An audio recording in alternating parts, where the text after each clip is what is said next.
Hello, everyone. It's your girl, Gabrielle. Welcome to A Step Ahead Tutoring Services. And actually, sorry for the background. Welcome to a brand new episode of Hot Topics.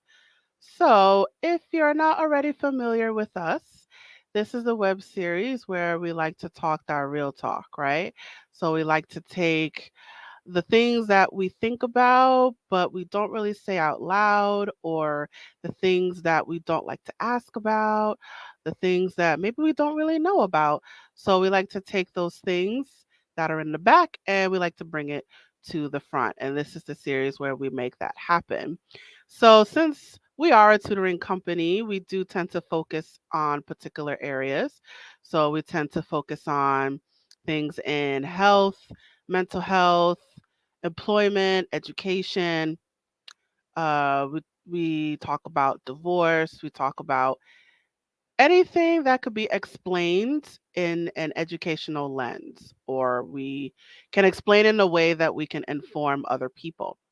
And this episode is going to be no different. So let's get right into it. So the name of this episode is Living with a Disability Part 4. So, of course, there's a Part 1, 2, and 3, which you can check out on our social media, wherever you're watching this right now. However, we do like to repeat topics because there are multiple ways to see one thing. And we like to bring multiple perspectives, multiple episodes, multiple experiences on a single topic. So, don't be confused. This is the fourth time you're seeing this topic. That was done on purpose. So, living with a disability. And the disability of discussion is going to be, where's my banner? Right here.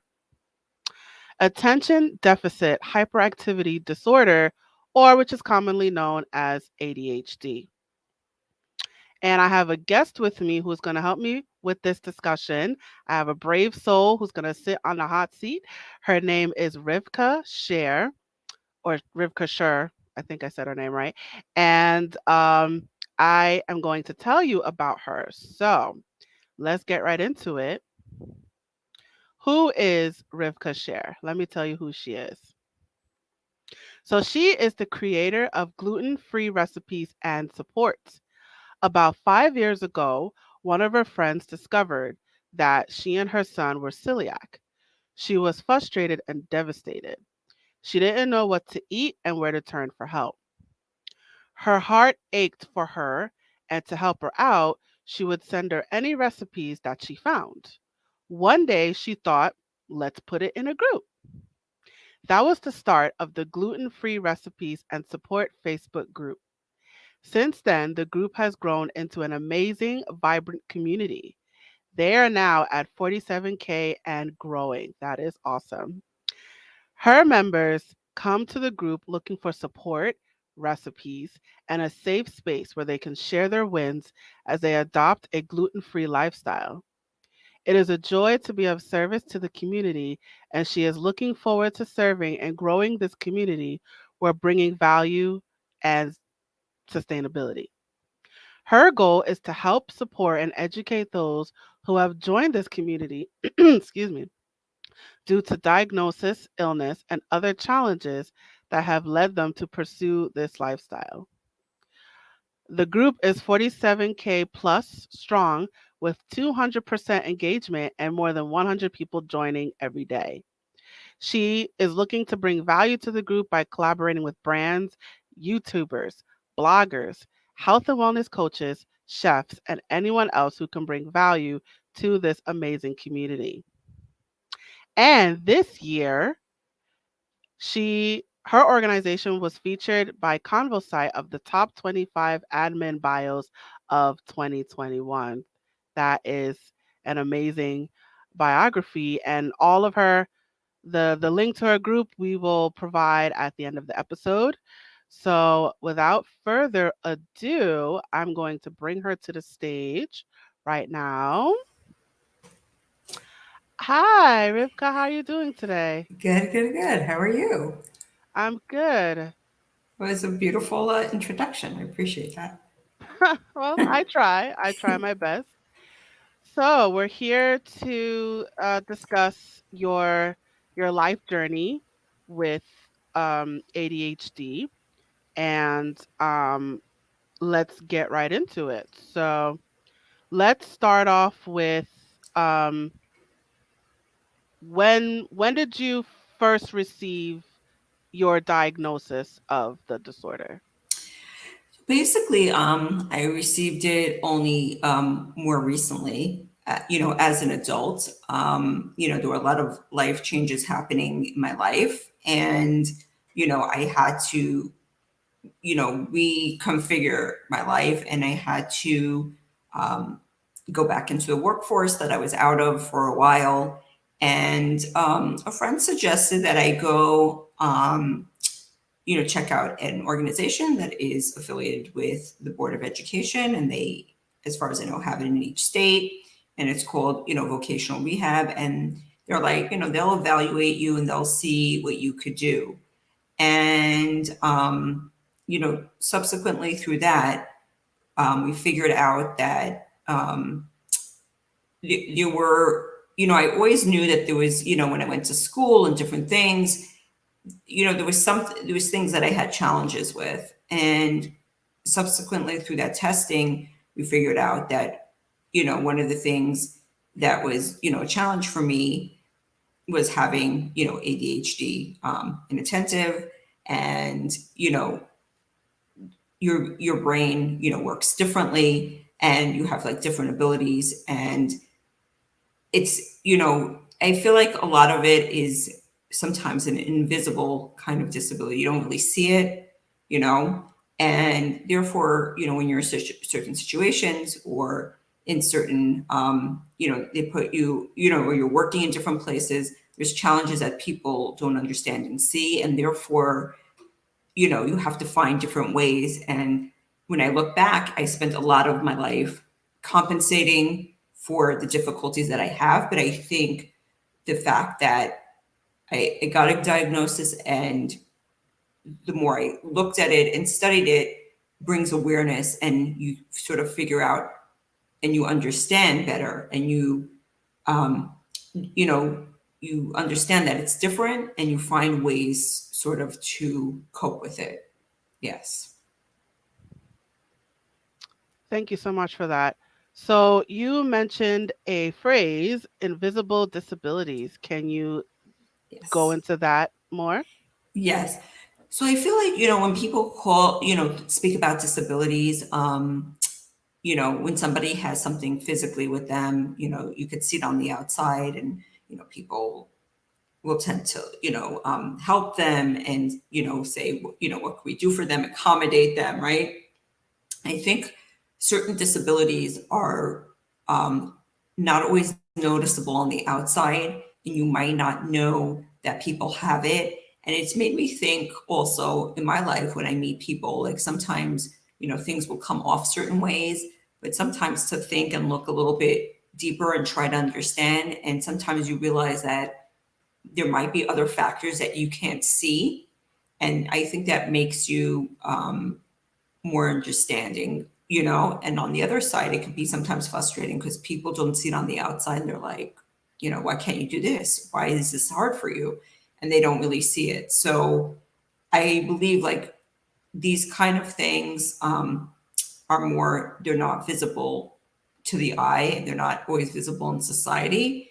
And sometimes we have to think a little bit more or further, or look at the whole picture differently to understand that that's what it might be, because we don't see it specifically on the outside. So since we don't see it, so tell us, what does it look like? What are the signs? What are the symptoms? Tell us what we don't see. But okay, so it depends who's there. And there's basically like your brain is running is basically like running around, and there's a lot of things going on in there. So I know, there are people that cope in different ways. So it could be, sometimes it could be limiting, and sometimes you could use it in different ways to do certain things, and it makes you like sort of better at that. So, there's hyper focusing. So sometimes you could really concentrate on something for a long while, and that you could use that to your advantage. But sometimes it's like there's a lot going on, you're trying to do it all. It could be overwhelming. Sometimes it'll work that way, and sometimes it'll just be like a mess. So you sort of have to figure it out. I know there's, many ways that people cope with that. A lot of people believe in, and there's nothing wrong with it. A lot of people, that I've spoken to, they believe in medications. I have a personal thing that if I can, I avoid it because I'm very sensitive to a lot of different things. So I try different ways and different techniques and different things to either calm the mind down or figure out, different ways to do things. So therefore, I could do the tasks at hand. Um, on the other hand, also like regular things, or what people would say regular jobs, were a challenge for me, and I basically came to the conclusion that I had to create something else, which I'm still in the process of doing. I had to create an alternative because the regular, what people say, this is what everybody does, didn't work for me for many, many reasons that were related to this and other, challenges that came up. So I had to find other ways. So that's sort of what it looks like. And it's not something that was dealt with, let's say, like you said, usually people deal with this in childhood. This was more done in adulthood in difficult situations, or it was discovered. So it was a little bit more of a challenge, but as time goes on, I'm figuring it out. Yeah. So you made a personal decision not to take medication, and you decided to look for more, um, I guess, more behavioral methods. Is that what I'm getting at?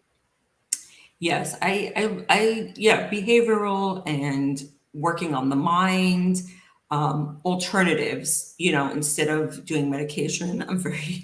I'm sensitive, to that, and it intimidates me. I try to avoid it. So I tried different kinds of things and techniques in order to deal with it that wouldn't include that I could do like alternatives to, yeah, taking medication. Yes. Like what? What are those alternatives? So basically, having routine, um, you know, um, I get up in the morning, I walk, I go in the pool. I live in a place that's warm, and I have like a structure. And then whatever kind of things that I do, when I'm working or whatever things I'm working on, I try to do it in a method. I try to like make lists. I try to remember it. I still haven't, like, I don't have a perfect, solution, but I do things. And then sometimes when it's, when I tend to hyper focus. So when I do that for a while, you have to take breaks. So you sort of have to figure out a whole system as you go along. Um, and some days you could do more, and some days it's a lot of energy. It burns a lot of energy. But I think making a structure, making schedules, um, does help. And sometimes you have to just, for me, like be in nature, grounding, just other methods of learning how to deal and how to cope, sort of, and how to calm the mind. Those are things that I work on and do. I mean, nothing's like perfected, because sometimes there's still issues that you have, but I really try and read up on and learn alternative routes to doing that. So just to clarify, you know that you get energized really quickly. So whenever you, and especially having your own business, you take a personal break, right, to slow down, and then you get into a routine, right? So you try to stick to the same routine every day to stabilize yourself. It sounds like you you basically try to get a structure, something that you can stick to. Did I get that right? Yes. So yeah, that's what I try to do. Like, have structure, have organize, things that are organized. Um, put all those things together, make lists. Sometimes I forget things, I have to remind myself. It's a lot of things at once. Sometimes it's a lot of things during the day, but I think mostly eventually I do remember, I do get it done. I do, get some help, some of the time. It just, my brain really just works, I think, kind of differently. And also allowing yourself to be kind of different when, it's not always the understood thing or the accepted thing or whatever it is, and not being down on yourself about it. Because I think for a long time I was very down on myself about it, because I'm like, what's wrong with you, you're not regular. And understanding that and giving space for that is also, I think, a big important component of that. Yes. Oh, sorry. Yeah. So, let's tap into that emotion part. You said that you feel like you weren't good enough. Can you tell us more about that? So, there was lots of events that happened. There was, there's lots of trauma that happened. And um, I think for me, there's ADHD, and there were a lot of, um, there was some processing issues, and there were sensory issues.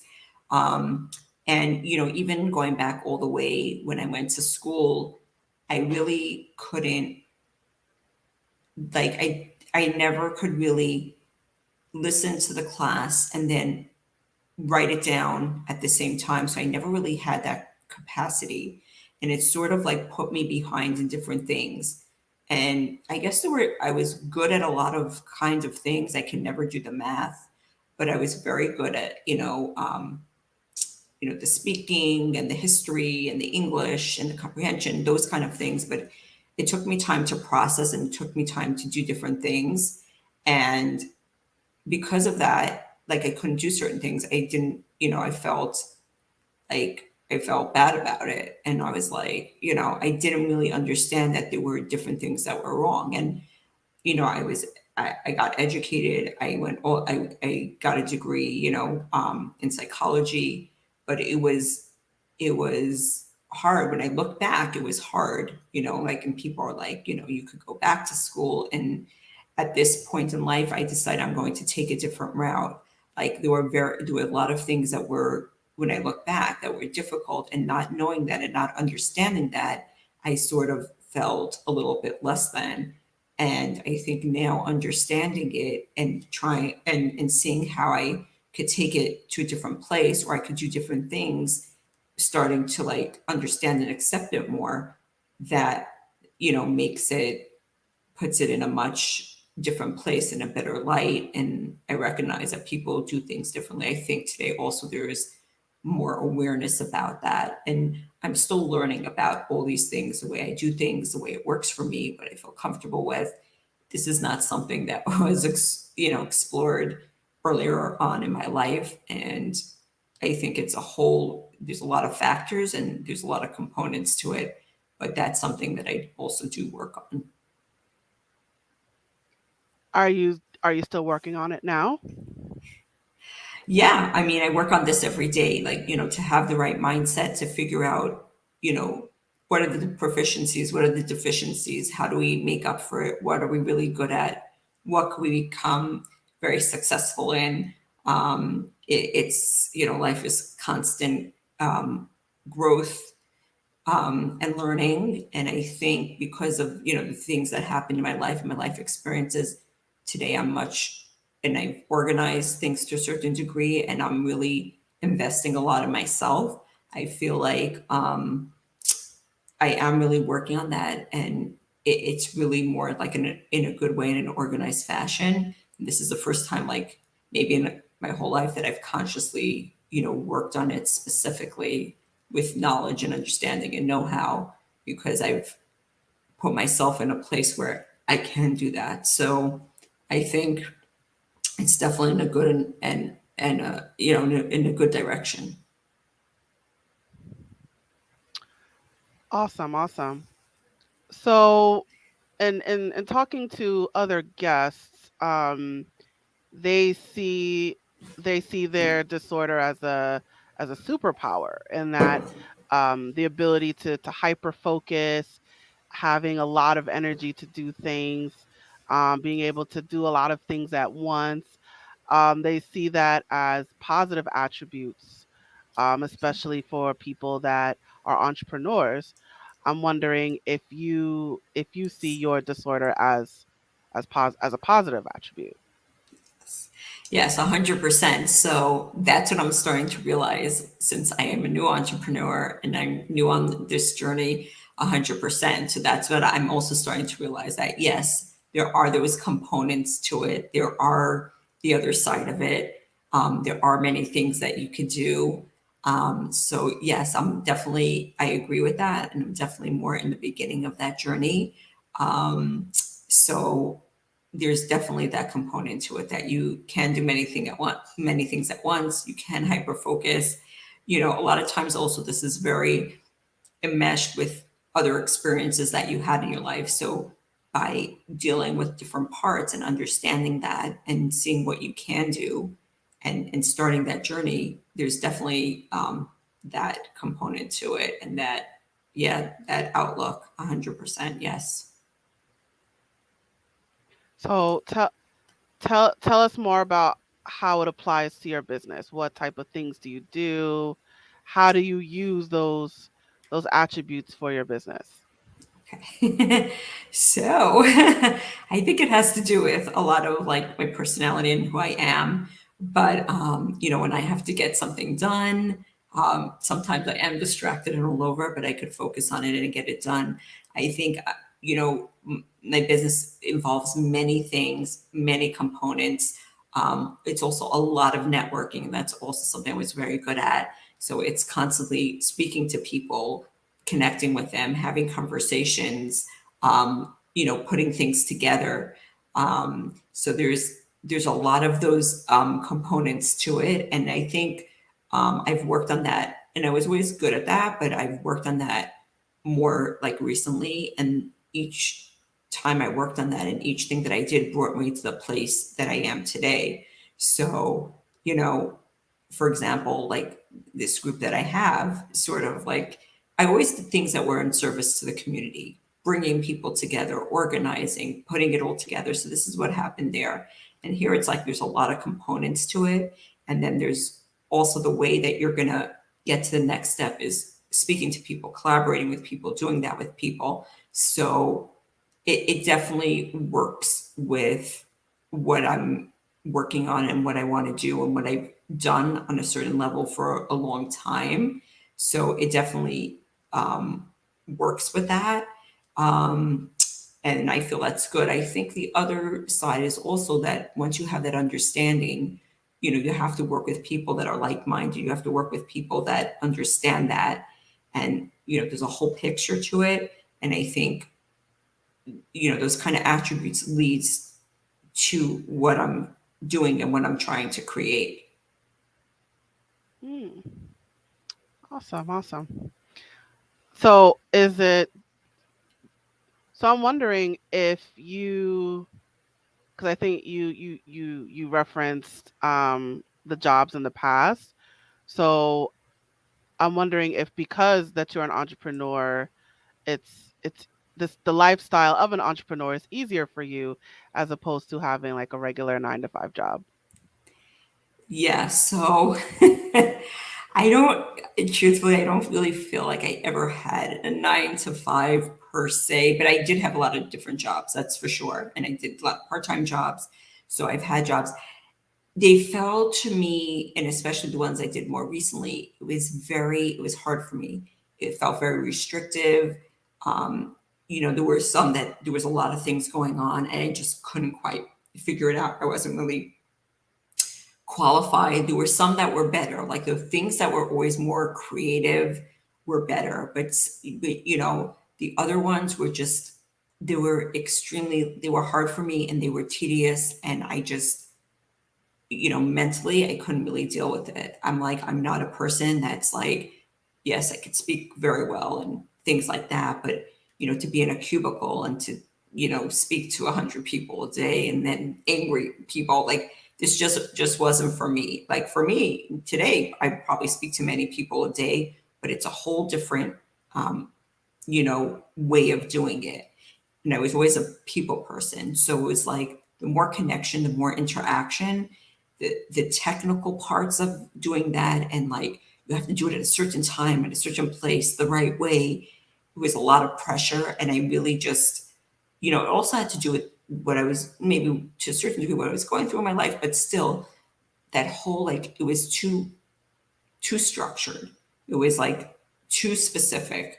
And it was like also like, you have to figure it out and you have to understand, you have to do it. I have to do things sort of like at my own pace. I have to figure it out on my own level.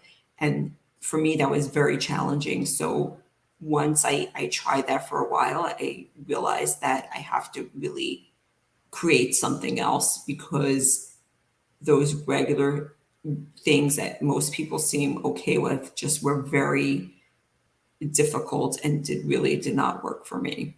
So I had to create something else. So there was also feelings of anxiety and feelings of being worried and constantly having to um be, I don't want to say be perfect, but to not mess up. Yes. So, this one job that I had in particular, they're like, yeah, you'll learn it on the job, you'll figure it out. And all the feedback that I got was like they were frustrated because it's like, you make this mistake and you did this thing wrong and you did that thing wrong. And I'm like, this is not going to work. This is not for me. It's like, and then I would have to apply for jobs because, I was on unemployment, and they're like, fast paced, this way, that way. And I just talk about things. I got anxiety just from like looking at it. I'm like, this is not really going to work, until I came to the conclusion that I don't know if there was really anything out there. I mean, I had ideas and stuff like that, that was really something. I'm like, oh, I'm running and I could quite do it. But it was just like, yeah, that whole kind of situation was just way a lot of, yeah, provoked a lot of anxiety. And I'm like, can't do it. Like now, what I do is like, it's still, it's still work and you're working on it, but it's like, it's a whole different feeling. It's a whole different environment. You're doing it on your own time. I mean, of course you have schedules and stuff like that, but you're doing it like in the ways that you can, as opposed to you're like a cog in the machine, and if you're not doing it the right way at the right time, it's falling apart, and people are on you, and people are like, it's wrong. So I was just like, I had to get out of that. That was not going to work for me. You had to get out of a situation that was making you uncomfortable. Yeah, I mean, it was just like it wasn't the right. I didn't feel at the end that it wasn't fair for them, um, and it wasn't really fair for me.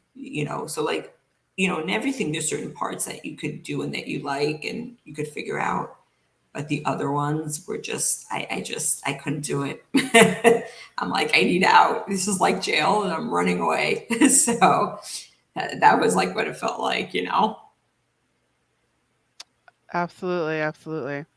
So, I want to bring it back a bit when you talked about your diagnosis. So, you were diagnosed late in your life. So, I wanted to ask you what took so long? It took, it's a good question. Because I never really thought about it, and then I came basically.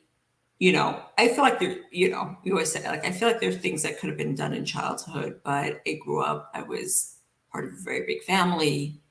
Um, my parents were overwhelmed.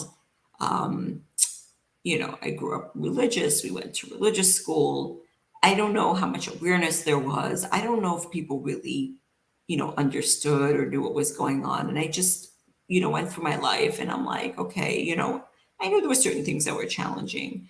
And then basically I came, to a situation in my life where I sort of had to go out there, go back into the workforce and figure it out. And I was like, how am I going to do this? And then when the friend, suggested, why don't you go and see what you're good at, see what you could do. And then I went and they gave a whole evaluation. They're like, oh, there's this. And like once they told me that, I was like, oh, this is interesting. So it's like things were always there, and you figure out over time how to figure them out. But like when you find out, oh, this is what it could be, then it's a whole different perspective. So it's just basically like just life experience and doing different things. I never really thought about it, you know. I went through school, I even went to college, I did different things, and I'm like, okay. But then I was like in a very specific spot, and I'm like, I gotta figure things out. And in the process of doing that, that's what I found out. And then like you look at it retroactively and you're like, oh, this, now it makes sense. Now things make sense. Let's understand this better and let's figure out what we really could do instead of, you know, what's difficult. So that was sort of a little bit of, that story. Yeah. So when you received your diagnosis, you were in a vocational rehab, right? Yeah, so vocational rehab was basically, was done through them. Vocational rehab is, like I said, is a state through the Department of Education. And if per se have, a disability of some kind, they'll give you services. So, because of the situation that I was in, it was suggested by a friend to go check that out and see, you know, what are, how they could help and what were things that I would be good at that I could do. And subsequently through that testing, certain things that I had inklings towards came to light. But this was more, um, I mean, when I think about it now, I'm like, it should be obvious, but I didn't really think about it. And they were like, oh, it was like, it was sort of like this is official and this is what it is. And then like a lot of things made sense. So, you know, in this, I think their idea is, they get you tested, they figure out what you're good at, what you're not good at, and or yeah, what your proficiencies and deficiencies are, and then they're supposed to get you either training or some kind of job. I mean, some of this happened like before during the pandemic, so there was supposed to be a hands-on part, there was supposed to be different things that just didn't happen. But I think just the awareness of what it is helpful. And you know they did get me a job, but it was also like it was, you work with an organization to get you a job, and it wasn't really like, for me. And then, my other friend who I recommended it to, she's like, well, you could, they could pay for some kind of training. And I'm like, what kind of training am I doing? I tried a lot of different things until I came to, where I am now. Um, so it's still, it's still on a journey of figuring out what could you do and what's really like, sustainable. So it's not certain, it's still like uncertain.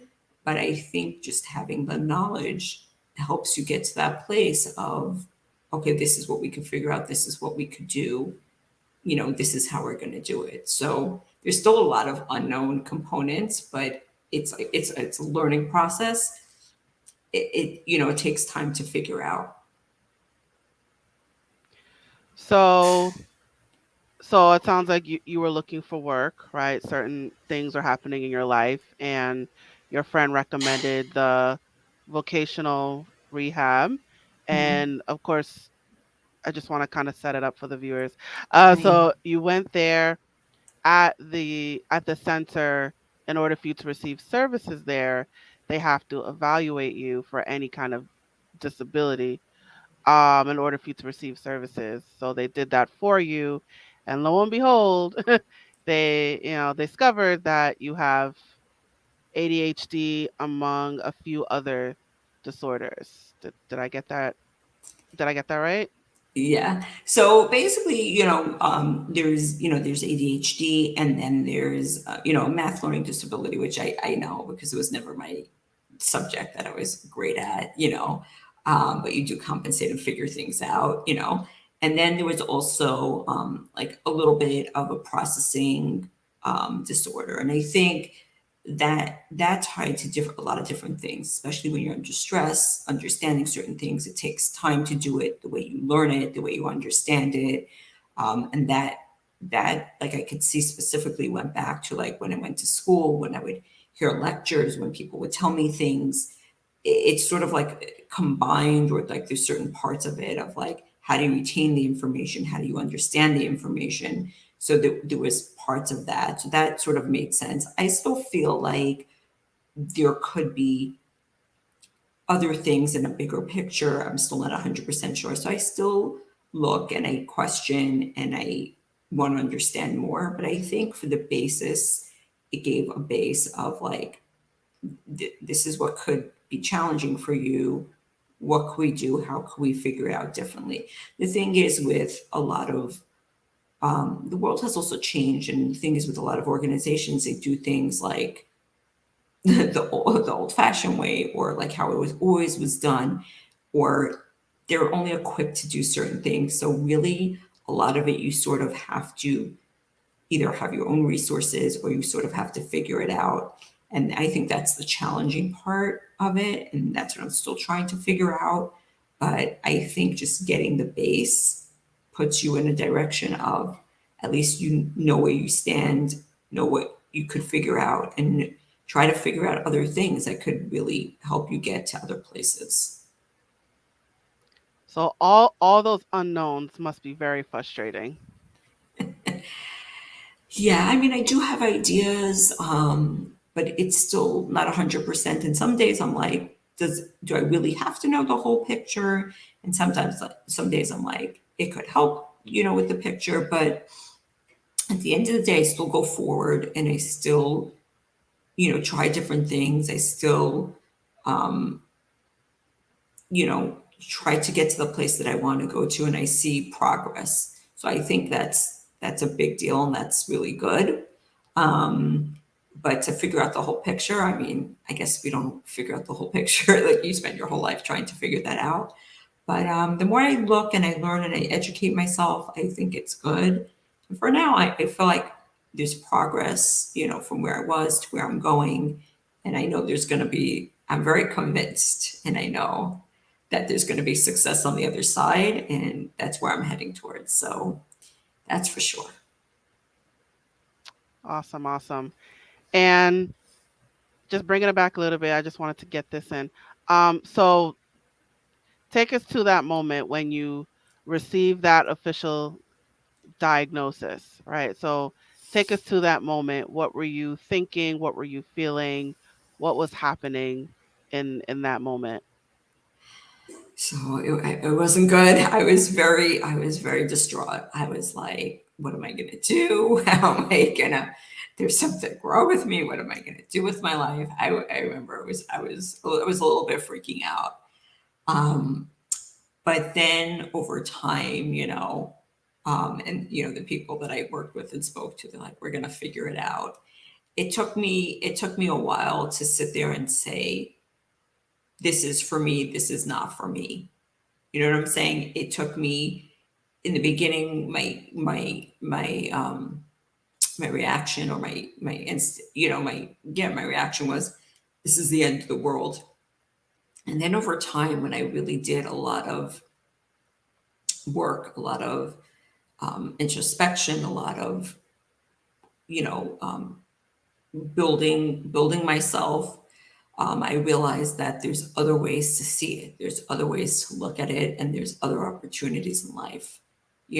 So I'm going to look at those, pursue those, see what I could do with those, and see where I'm going to get to, and see what I could do on the other side. So yeah, in the beginning, it's a little bit devastating, but once you see the whole picture, and once you follow a little bit of what you can do, and you really work on your mindset, and you do inner work, I think it brings you to a place of saying, I can figure this out in another way. There are other options, and I'm going to try. So you started off feeling, you said, devastated, you were anxious, worried, but it sounds like there was a point where you decided to be more hopeful and more more goal setting. I don't know if that's an adjective, but it sounds like you turned things around. You were feeling those negative emotions, devastated, anxious, worried, but then you turned it around somewhere and you decided to be more active, more positive, more confident. Yes, 100%. I said, you know what? Um, this is what, these, we can't be really, we want to look at things other ways. I don't want to label myself, be defined by certain things. Yes, there are certain challenges. Yes, some people build differently than others, but there's other ways to do it, and there's other examples of people who have done it, and there is many ways in the world to figure it out. And I was always good at networking, and I was always good at being resourceful, and I've done and built this thing that I'm building up from, the bottom up.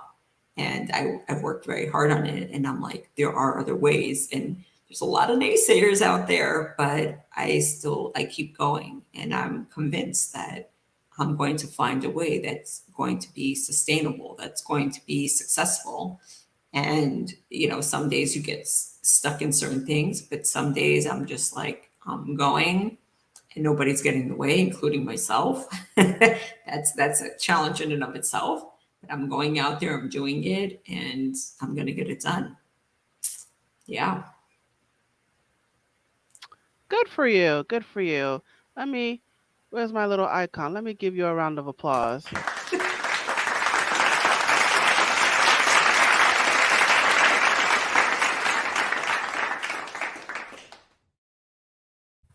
Yes, yes. All right. So we are coming to the end of the episode. We're starting to wind down. So, do you have any words of wisdom that you'd like to share with the audience? Any wisdom that you would like to impart? So I guess I could say that when you have a diagnosis or even a challenge, it is hard sometimes. It does feel like it's devastating sometimes, but there's always other ways to look at it. There's always alternatives. There's always um, ways and routes and other things that we could do. There's a whole world out there. The world has changed. There's good things. There's not as good things, but there's always other ways that you could go and you could do and you could figure out and um, you know go follow the dreams. Go you know believe in yourself and see what you could do and go out there and keep on doing it until it works. 'Cause that's what I'm doing and I believe in it. Awesome, awesome. Well, thank you so much for that. Let me get up your banner. So, you guys, Rivkah Sherr is on social media. She is on Facebook, Instagram, and LinkedIn. Well, yeah, well, her businesses. Um, so if you want to learn more about her, if you want to learn more about her business, definitely check her out on social media. Rivkah, can you tell us about your business? Yes. So I have a gluten-free, it's called Gluten-Free Recipes and Support. I started it for a friend a few years ago. We are almost at 50,000 members. We are actually right now at 49.6 thousand members. And I created cookbooks and different things. We are now partnering with a media company and we are creating a magazine and a podcast. And there are other collaborations that I'm working on. Um, I do always put it out there if anybody, could use this, or if anybody does have anything that could benefit the community or any other ideas about life and good stuff, they could always reach out to me. And I'm looking forward to, bringing support and bringing good things and working on other projects that also I've been involved with before and getting those also done, one thing at a time. That's the ADHD in me, it's Of running course. around. But yeah, but this is the one that I'm working on right now, and there's new and great things coming, and I'm definitely looking forward to it. And yes, people do really benefit and do really appreciate it, and it's going pretty well. Awesome, awesome. Yes. And you have a book. Yes, so I did create a gluten-free cookbook. We have also an ebook, and this is a cookbook that's on Amazon. The magazine is actually also coming soon. So if anybody wants more information on that, feel free to join the group, enter the group, write me. Um, but yes, we do have a few beautiful products that we've worked on. Yes, there it is. um, yes, and it's a great book with really great recipes that we curated and put together. And it's available for anybody who wants to check it out. It's really great. And there's more really great things coming. So follow and check me out. And I'm looking forward to connecting. Great, great. All right, let me stop sharing. And let's talk about your magazine. Yes. I'm going to share that as well. Okay. Let me share my screen. Give me 1 second. I'm just going to pull it up here. Um, there we are. So we have the picture here. Yes. So this is something that I am working on in collaboration, and we are premiering it. We are looking also for people who are interested in contributing. This is an opportunity for anyone who's in this in this community to either put information out either in articles or with recipes or anything else that could benefit the gluten-free community. And it's going to be really great. And then we are also building into it a podcast. So we will be looking to do great things with that, and guests, chefs, coaches, anybody, companies that are interested in promoting their products. We will have also opportunities for that, to reach a wide audience. So anything, anybody who has any connection to that or wants to go and do that, they can come and, reach out to me and, get involved in this really great project. Awesome. Awesome. Thank you so much for that. All right. All right. Well, Rivkah, thank you so much for joining me today. Thank you so much for having me. I really appreciate it. Of course. So I'm going to place you backstage now. And you guys, it is just you and me. So let me put up my banner here. Okay. And we have reached the conclusion of our episode. Thank you so much for joining us today.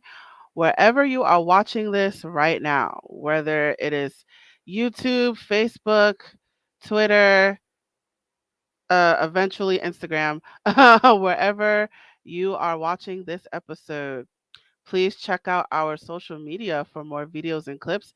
And don't forget to follow us. So wherever you are watching this, press the button. Press that button, whatever that button is, press it. Definitely stay in touch with us. And while you're at it, let us know what you thought about this episode by leaving a comment in the comment section below. It helps our algorithm. And as a reminder, we are a Step Ahead Tutoring Services, and this web series is a production of a Step Ahead Tutoring Services. So if you would like to learn more about the company, what we're about, what we have to offer, our services, our workshops, if you just want to learn more about us, definitely check us out online. Our website is scrolling below, but I'll just say it here, www.astepaheadtutoringservices.com. And you can also sign up for our email list and texting list. Those links are also scrolling below. And for those of you watching on YouTube, you will see the links in the description. And before we close, I am going to share this one last message. Hey there, have you heard of us? We're a small team of tutors here at A Step Ahead Tutoring Services. We believe that education and information should be accessible to everyone, regardless of income, race, or creed. We're dedicated to making this happen, but we need your help. Please consider making a donation to our company. No amount is too small. Your donation will allow us tutors to remain employed, offer free and low-cost services, put on productions like this web series, and reach out to families nationwide. With your help, we can tackle the academic challenges of our students and the emotional, mental, and behavioral changes that result from these challenges. As a bonus, we can improve our communities in the process. Support us today. Note: we're a for-profit company. We're not a charity. Your donation may not be tax deductible. Please consult a tax professional.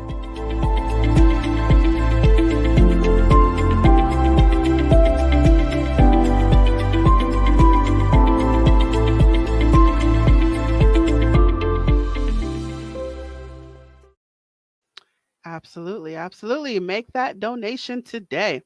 And that is it for our episode. Thank you so much for joining us. And I, Gabrielle, look forward to seeing you at the next episode. Thank you for coming. Signing off.